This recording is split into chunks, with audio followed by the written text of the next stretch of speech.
This weekend, probably tomorrow, we will hit 80% double dose. We've set out a roadmap which from Monday will provide a removal of a number of restrictions that have been put in place. We've only been able to do this because of the significant effort that people right across New South Wales have made in getting us to this point.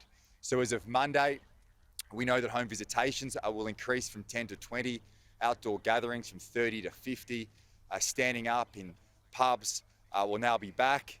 There will be no limits on weddings and funerals. And we have made a decision today, and I know for many it will be an unpopular decision, but as Premier, I believe it is the right decision, and that is to defer regional travel from Sydney, from Greater Sydney, until the 1st of November.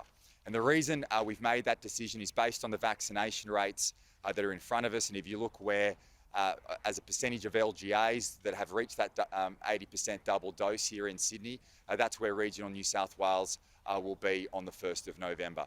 Importantly as well, this is a confidence game. That has been our success last year, instilling consumer confidence, instilling business confidence. And when you look at the figures that have come out, we've seen confidence in Sydney grow during this period of time, but regional New South Wales is in negative territory.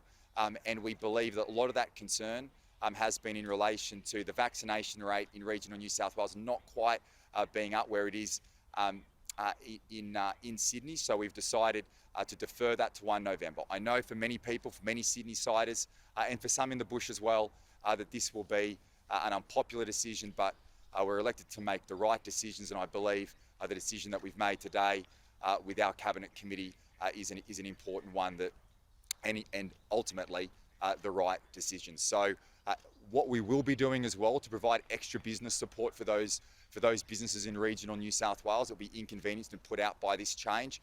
The JobSaver payment, which we are tailing off, we will extend that for regional New South Wales at 30% of payrolls until 1 November. So for businesses across Sydney, that we were still covering here in New South Wales, our 15% share of that, as the Commonwealth has moved away from that program. But for regional New South Wales, we will top that up and pay the full 30% for all businesses up until 1 November. There's another couple of changes, and important changes, one that's quite significant that we're announcing today. Firstly, for hospitality and restaurants, we had a cap in place of 20 per booking. From 1 November as well, that cap will be removed. So for hospitality catering, there will no longer be a cap from 1 November for bookings made at restaurants across the state. In addition, today, probably the most significant announcement we're making is an end to quarantine. From 1 November, those people, returning Australians, tourists who want to come back, who want to visit Australia, who want to come into Sydney, hotel quarantine will be a thing of the past. We will require that, which will work with the Commonwealth Government, that those people coming into Australia, whether it's a tourist, returning Australian, that you will need to do a PCR test before you board the flight, and that you will need to show proof of that you're double vaccinated.